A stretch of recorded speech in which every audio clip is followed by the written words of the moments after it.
Black Doctors Podcast, Season 6. Hello, welcome back to the Black Doctors Podcast. I am Steven, your host. Thank you so much for rocking with us. The show is continuing to grow and to thrive. We're getting new listeners every week, and hopefully people are learning a lot and finding this helpful and encouraging as they travel down their respective careers into careers in the healthcare related fields. We started this with the goal of providing some representation and mentorship to medical students, to resident physicians, and have worked over the years, I can say that now, to provide content that is applicable to folks at all stages of their careers across the spectrum. This podcast is sponsored by Picmonic. In 2011, two medical students came up with the ingenious idea to combine medical education with unforgettable characters and ridiculously memorable stories.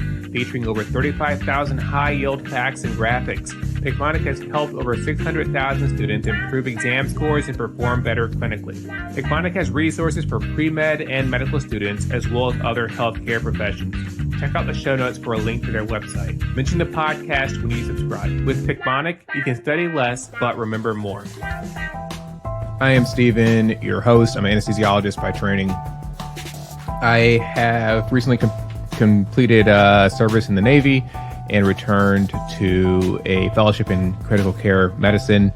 Fellowship's been super busy. It's been super duper busy, but I have been able to so far keep up and continue to put out these weekly episodes. So tune in every Monday for the Black Doctors Podcast. And, going to do a couple things to mix things up. We have over 150 different episodes, and I know a lot of them were from the very beginning, and you may not have had a chance to listen to those episodes. So we're going to start to repeat and recycle some of those best of episodes, those episodes that really had a good impact and people seem to enjoy, and we'll start to shuffle those through again. So, going to hit some reruns. Otherwise, I'm going to continue with the same great content. And this week, I'm going to delve into something I want to start on a monthly basis. I have, in addition to my career as an anesthesiologist, I have a special passion for medical ethics.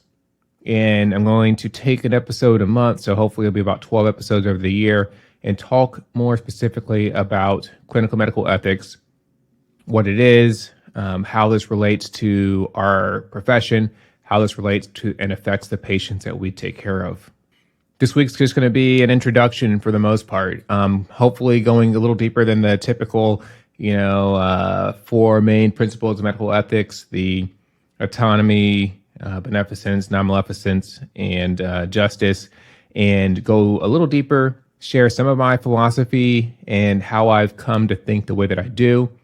And hopefully, it may at least give you something to think about as you go into the world, interact with the patients that you serve. So I first became interested in medical ethics because of different difficult conversations that I encountered in the ICU. I loved critical care medicine. I was, enthralled as a medical student with learning so much about these different patients, these super sick patients, and you can dive in and look at all the lab work, the vitals, and have such an incredible impact on somebody's life when they're really at their sickest moment. You can do a lot to treat the patient. You can do a lot to treat the family members and support people that are surrounding that patient. And, it just felt so impactful.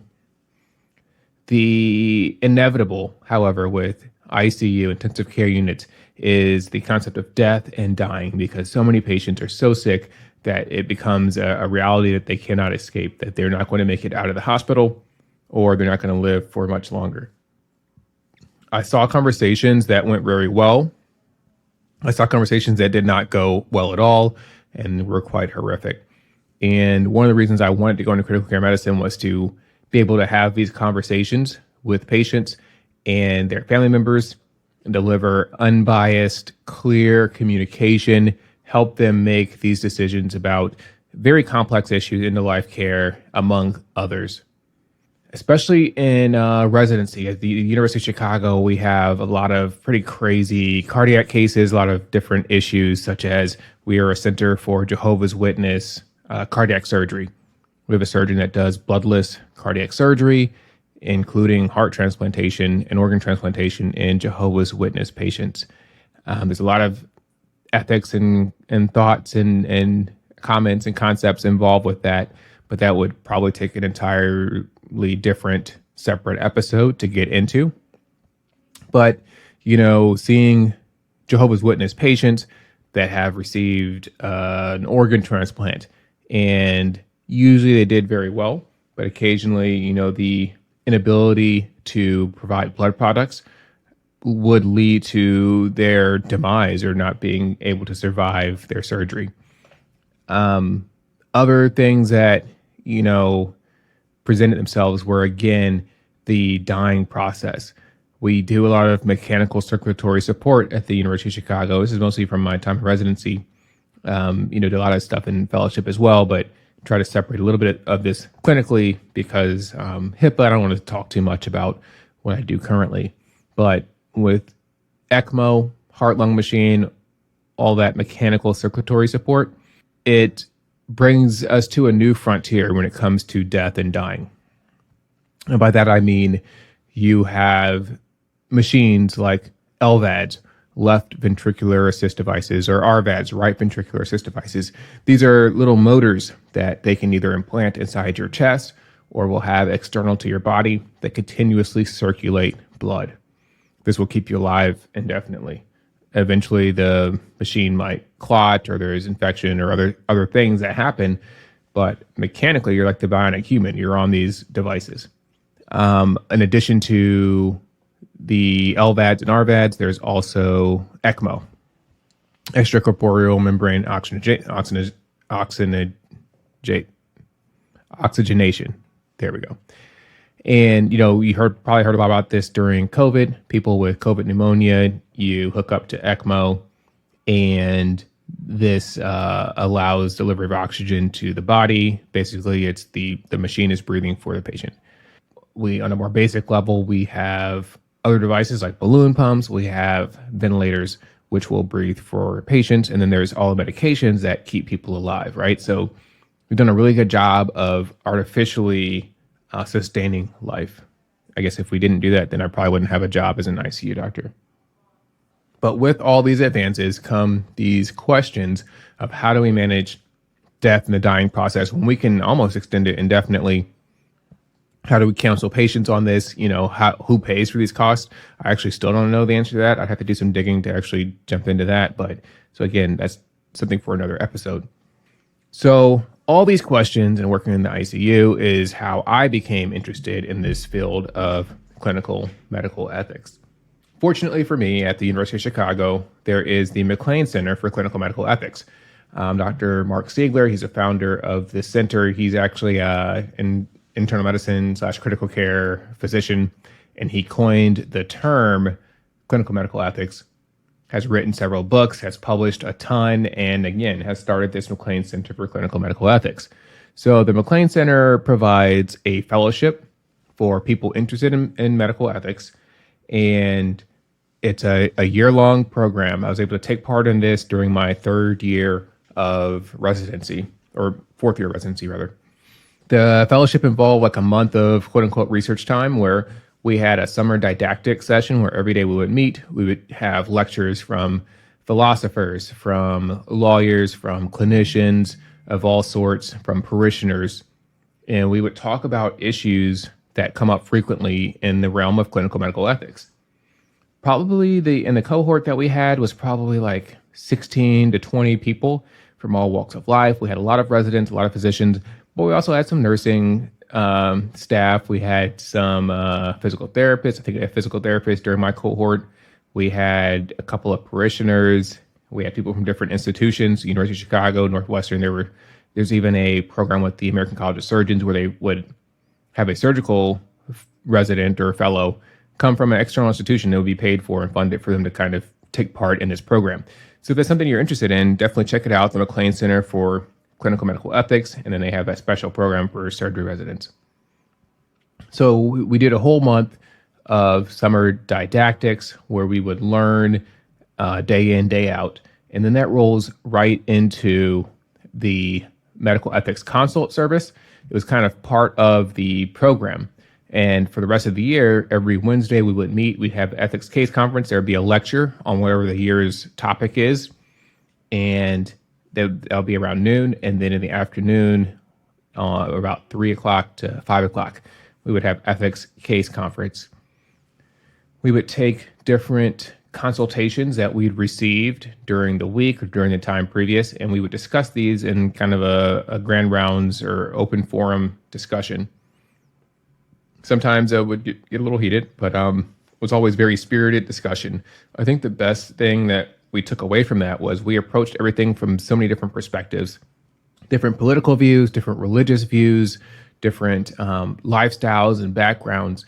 And we were able to create with this cohort a safe space that allowed for open dialogue, discovery, and communication. And people weren't judged, but we would be able to talk and, just look at other people's ideas and concepts. And all of those different values helped us broaden our worldview. And in doing so, prepared us for different worldviews from our patients. So I was able to complete that year-long fellowship. It's fantastic. During the week, for a couple of weeks, you would you would cover the ethics consultation service. So you'd carry the pager. If there was a consult, they would consult medical ethics just like any other service. And you would go see the patient. You would see the family members if they were involved, or the clinical staff, and kind of get that picture, get that story, get the background, and then look at different principles and concepts and philosophies when it comes to medical ethics to determine the best course forward. So it was a year of challenge, wrapping your head around some of these ethical conundrums. A lot of what we did was, review the state laws and policies, review the hospital policies, and coordinate that with the care team. We would try to separate kind of our clinical hat. I would no longer be an anesthesiologist, although ironically, anesthesia was involved with a lot of these clinical ethics cases between the work we do in obstetrics, pediatrics, the operating room, and the ICU. So it's always kind of mixed up and kind of messy. So it was very interesting and nice to be involved in everything. So a lot of what we did also was to coordinate family meetings and family discussions. I remember one ethics case that, we must have had 15 different specialists in the room between maternal fetal medicine, OB, anesthesia, endocrinology, IC or medical ICU doctors. And we would coordinate these family meetings and make sure everybody's on the same page, and we have open dialogue and discussion. After that year of fellowship, I was super excited to really go forward and continue to work in this field. I then transitioned into the Navy, right? I sworn during residency, and then I joined the Navy. So I went to my Naval Medical Treatment Facility, and of course was happy to join the Medical Ethics Committee. And I was kind of introduced to the concept of rank structure. Everybody's kind of equal footing pretty much in the civilian world, especially when it comes to clinical medicine and medical ethics. So I had to learn very quickly. I remember one of the first meetings we had, there was a person who needed to take psychiatric medication, and essentially the question was, do we force this person or not? They were in florid psychosis and needed to be medicated. So we had a long talk about autonomy and the patient's family and all these different concepts. And at the end, there was a very high-ranking individual who kind of was former active duty, was now retired. And they were like, yeah, well, it's a great chat. We'll talk with the commanding officer of the hospital and then see what they want to do. So I was kind of like, wow. So we just talked about that for so long for nothing, because it's the military. There's a rank structure in place. There's policies, there's protocols, and whatever the commanding officer wants for a lot of issues is what happened. So that was something to wrap my head around. I had to dig deeper. I had to read and figure out, where I could push back against different concepts in the military that I didn't necessarily agree with, or I didn't, advocate for autonomy when appropriate. The military is run by instructions. They write down kind of list of rules and instructions and protocols for pretty much every situation. So I was able to dig deep into that and figure out a lot of the protocols, whether it's for, refusal of the flu vaccine or refusing to provide maternal care, including termination of pregnancy. What is the Department of Defense's policy on elective termination of pregnancy? And what are the responsibilities to the patient, whether the patient's active duty or civilian family member dependent. Other things like medical privacy, so HIPAA, and how there's exceptions for the military for your medical information. Can you refuse vaccinations? What are the ethical implications of that? What does the military instructions say? So it was a very interesting time to really kind of dig into the military as a whole, because a lot of the things that would come up, there was a policy on. Whether or not you agreed with the policy is one thing, but it had probably already been spoken on. Obviously, there's Guantanamo Bay. So one of the opportunities I had for my military career was spending a month in Guantanamo Bay. So I flew down there. On the island, there's a small hospital. Hey there, I hope you're enjoying listening to the show. I wanted to take a minute to talk about TrueLearn and thank them for sponsoring the Black Doctors Podcast. TrueLearn is a medical exam preparation company that helps you outperform on your boards. If you are a medical student or resident physician, you should definitely check out their products. If you sign up, please use the code BDPodcast and you'll get a discount. They have resources for both DO students as well as MD students and even physician assistants. When it comes to residency licensure, they offer question banks for over 8 different specialties. TrueLearn gives analytics that give you insight into your study habits, your question responses, and tracks you along with your peers. Students and residents average 20% improvements after completing a TrueLearn Smart Bank. Check them out at truelearn.com. And again, remember to use the code BDPodcast to receive your special discount. Now back to the show. Spending a month in Guantanamo Bay. So I flew down there. On the island, there's a small hospital. There's a surgeon, an obstetrician, a couple of internists, an ER doc or two, and a CRNA and an anesthesiologist. So I flew down there for a month to cover for the anesthesiologist. He had to fly back, take his boards. So I was able to go down there. I did some anesthesia at the hospital there, got to walk around, tour the base. I went to Camp X-Ray, where the quote unquote detainees were first brought at the beginning of the war. Could see the airfield that the prisoners really were brought to. And all of that history from 15, 20 years ago was very alive. I still have pictures from Camp X-Ray, that initial site. I mean, it looks like a prisoner of war camp, essentially. And just wood and barbed wire. It's kind of crazy to think about. We house people in those conditions, but and it is still standing, I guess, because of the UN or NATO or whatever, in case you need to investigate. So there's actually a new prison facility on the island. I didn't actually work there. It was a different task force that managed that, but I was able to kind of immerse myself into that culture and kind of dig up what I could find out about from people that had been there for a long period of time. There's still people over there, people that really haven't had a fair trial.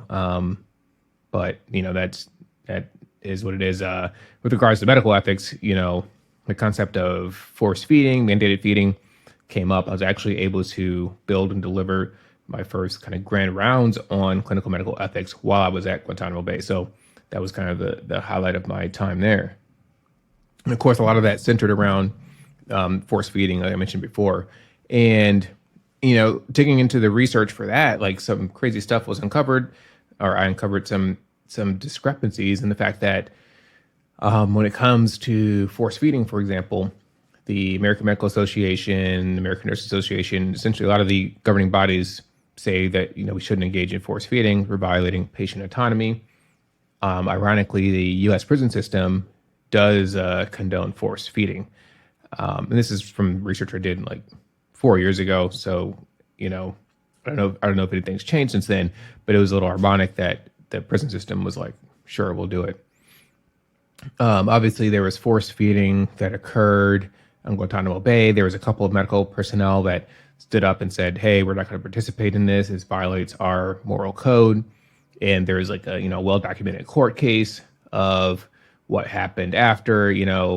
I'll say when it comes to clinical medical ethics, when it comes to ethics in general, everything you can control your own emotions, your own opinions, your own actions, but you can't control the repercussions of those actions.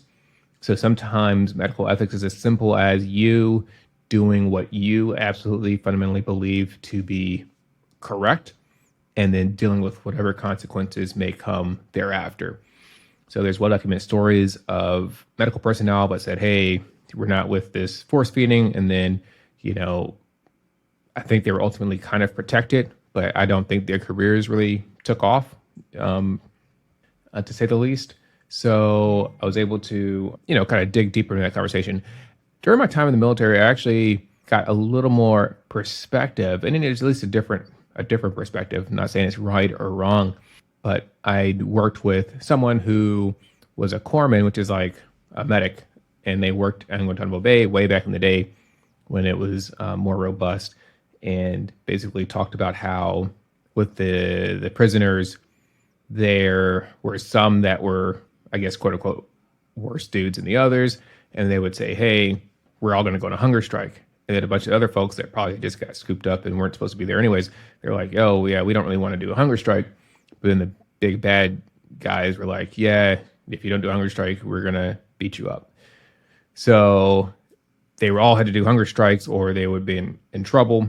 And so some of the guys that were just kind of like small fish, I guess, and they would kind of race to be the first one to get the feeding tube to be fed, because that was the way they could get nutrition without being antagonized by their other prisoners. I don't know. It's word of mouth hearsay, but I thought it was an interesting, different perspective from somebody that was there with, regards to the force feedings. So that's one issue that came up during my time in the service, being on Guantanamo Bay. Another issue, I think I spoke a couple of weeks ago about the comfort and how, you have this big State Department mission that goes out, and the goal is to like help people and help other developing countries. But is it really? Is this the best way to do humanitarian aid work? Because it's kind of comes with strings attached. You let us into your country, you look favorably, right? You're earning good favor from all these countries that we probably oppress a little bit. So, how does that feel being a healthcare worker or care provider on one of those ships? You're affiliated with the U.S. military. We're out there providing healthcare, and we are, wearing a military uniform, right? There's people that are armed nearby. So is that cool? Is that the right thing to do? Other issues that came up, I'll have to speak more about, right, in a different episode. The comfort, we went to New York in the middle of the pandemic. So a lot of that is the politics, and it's a high visibility mission that I'm sure made people's careers, but the Department of Defense needed to send a message. So they sent the comfort up to New York to provide ICU care, regardless of the fact that the ship wasn't really equipped for it. We didn't have the staffing. Our staff, we work at an extremely low acuity military hospital. So all of a sudden we're just supposed to like pick things up and ramp it up and go deliver world-class ICU care to the citizens of New York. So there's, quite a bit of politics, which, ethically didn't sit well. I personally, had to pick and choose battles to fight. And again, a lot of it comes down to me doing what was right and my own judgment, and suffering whatever consequences may have come with that. One issue, and I'll tell this story and then talk briefly about some of the 4 principles of clinical medical ethics, which again are autonomy, beneficence, non-maleficence, and justice. Personally, like my personal favorite is autonomy, and I think these principles differ depending on your culture, depending on the time period, depending on the clinical situation. But I lean very, very, very heavily towards autonomy. Patient autonomy for me reigns supreme. I believe patients should be able to be free to make whatever decisions they want about their healthcare. On the same token, we say that as long as patients agree with what we want to do and ask for the things that we think make sense. But the second that they refuse the surgery that we think they should have, or refuse to be intubated, we're thinking, oh my God, they don't have capacity, and we disagree with their ability to make decisions, which in my opinion is wrong, because I am very pragmatic, and either, people have autonomy to make what I think are bad decisions, as long as they understand the risk and benefits. So my big thing with medical ethics is fairly and bluntly explaining risk and benefits of different interventions and allowing patients to make their own informed decision, whether I agree with it, whether I don't. I think that's something that people, it bothers some people more than others, because deep down inside, some people want to do the right thing. They want all their patients to get well and have the absolute best outcomes. And I totally understand that. And I want that too. I want great outcomes for my patients, but I do not want those outcomes at the cost of stripping them of their autonomy. So that's one thing, one way I kind of differ from a lot of other people in medical ethics and a lot of other clinicians, because I honestly think autonomy is one of the biggest things that, especially in our society, especially with our history of healthcare inequities and disparities, I think autonomy is a very big deal. Before I get into the principles, I just wanted to further elaborate, like, the reason I think medical ethics is so important. The reason I jumped in with both feet is because, as I say, the tagline of the show, representation matters. If we're not in these rooms, we're unable to affect change. We're unable to help people make these very, very, very important decisions. There is instances, COVID, and they're making lists and algorithms for who should be prioritized for these vaccines, who should be considered for ventilation, or who should get ECMO, the heart-lung machine. And as you build these lists and rubrics and algorithms, if you don't have a voice from a clinician level, from a ethics or policy level, disadvantaged populations, disadvantaged people, minorities, underrepresented minorities are going to be at risk and continue to have worse outcomes. So in this field, it's also important field of clinical medical ethics, I felt it was important for me to share my voice and help patients, especially in these very difficult times, make these very difficult decisions. That's why I pursued all this training. I'll close with the story. This is again from my time in the military. So there I was, as every good C story starts. So there I was in the operating room, had a patient coming back for a laparoscopic appendectomy. Young patient. I went out, saw them pre-op, young black male, enlisted, right? The military has officers, they've enlisted. Enlisted folks are like lower ranking. They're usually younger. You're usually out of high school, probably didn't have college. Officers went to college, went to service academies. So right there, there's healthcare disparities, the socioeconomic status, boom, there it is. But, overall, we kind of do a good job of just providing care because everybody has standard healthcare in the military. So some people do have a little bit better care because they're high ranking, but in general, we do a pretty good job. So I go out, see the patient, black dude, appendectomy, get his appendix out. So then I go to the operating room. We do a quick timeout before the surgery. Sorry, I'm on call, so I'm checking my phone. We do a quick timeout. One of the surgeons who I knew pretty well, we were both pretty young. We were both, lieutenant commanders, 04s, had been in for like 2-3 years at this time. He comes in, he's like, yeah, we're going to do this case open. And I was like, well, why are we doing it open? He's like, oh, well, the residents have to learn, I was in Iraq. I did some open appendectomies. I said, well, does the patient know, like, what did you guys talk to the patient about? It's like, oh, well, the residents have to learn because when they're deployed on a ship or whatever, they are going to have to, they won't be able to do laparoscopic surgery. They need to know how to do it open. And I said, well, I mean, that's cool, but one, we're not on a ship. We're not in Iraq. We're in Virginia. So why are we doing this procedure open? Did you discuss this with the patient? Did you consent the patient for open? And my partner was like, oh, well, he referred to his senior partner, who was a higher ranking individual, 06. So like in the Navy, it's a captain. In the Army and Air Force, it's a colonel, like a full bird colonel, because they have a eagle collar device. So about this time, this captain walks in and was like, yeah, we're just going to do this open. It'll be quick. It'll be no big deal. And I said, well, Captain, why are we doing this open? Oh, well, the residents have to learn. Yeah, he's a young guy. He won't care about a scar. I said, well, did he have the option? Was he given the option to say like, I don't care about a scar, like I don't care if it's open? And then the captain got a little heated and kind of yelled some stuff and was like, oh, well, yelled at me, what is the difference in outcomes or complication rates between an open appendectomy versus a laparoscopic appendectomy? And I said, sir, I don't know. I'm not a surgeon. I don't know what the rates are, but I do hope that you discussed these rates and these risks and benefits with the patient. Because ultimately, it's not about open versus closed. It's up to the patient. If there's no difference, or there's no surgical indication to go one way or the other, was the patient fully consented that they had the option for a laparoscopic procedure versus an open appendectomy?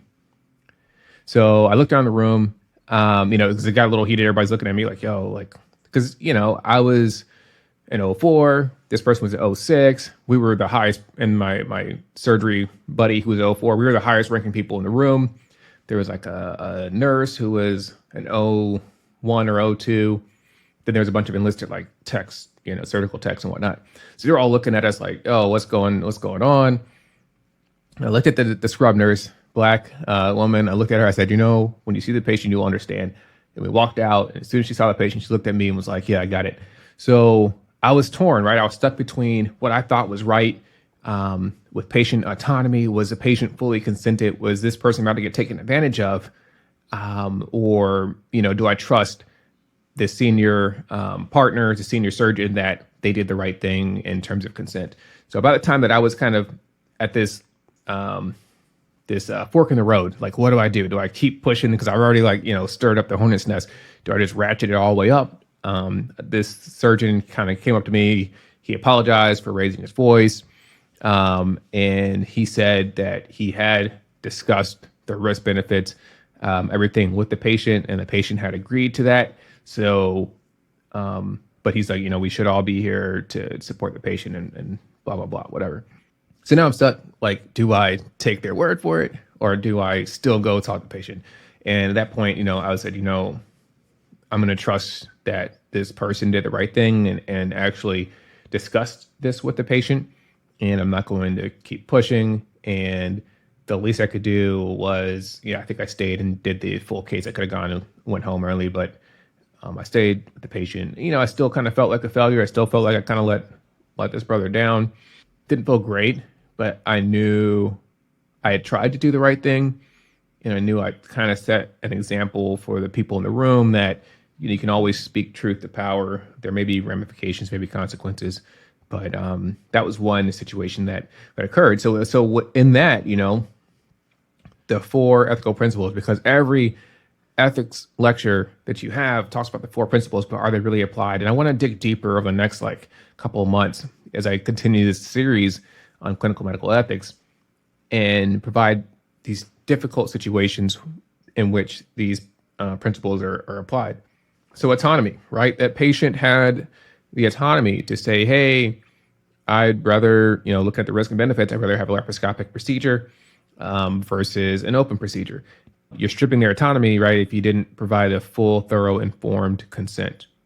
When it comes to beneficence, I just wanted what was good for the patient, what I thought was good for the patient. My judgment is limited because I am not a surgeon. I don't know the complication rate and all that stuff about open versus laparoscopic.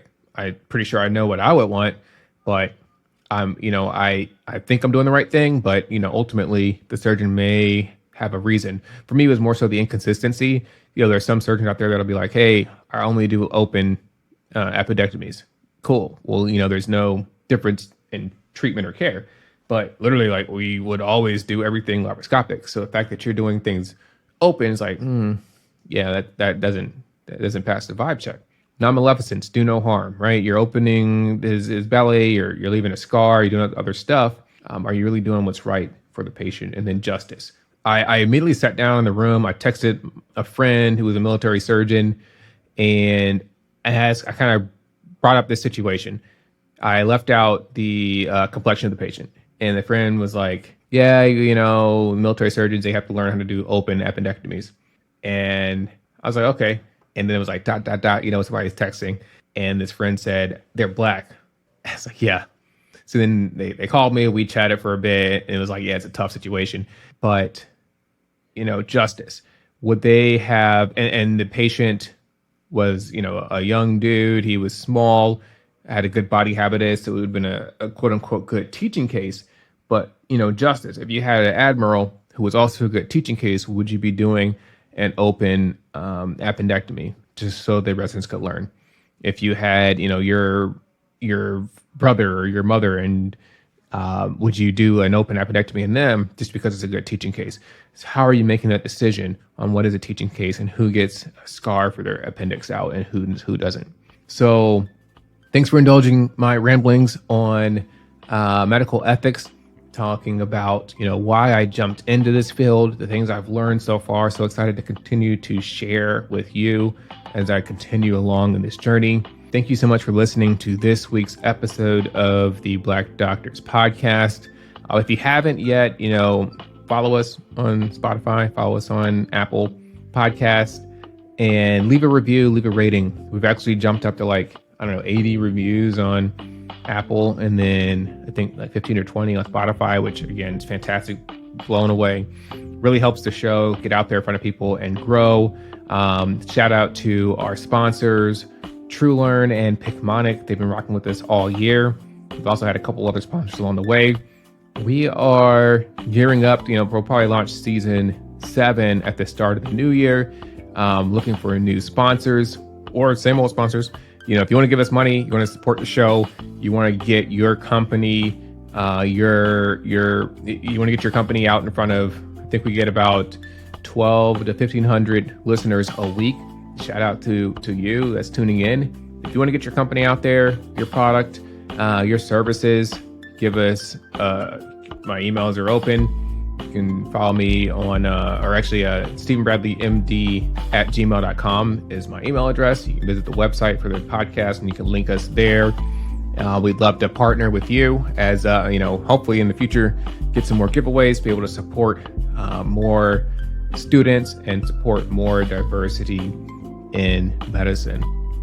I think I covered everything. Always appreciate feedback for the show. I do all the audio editing. I do all the music.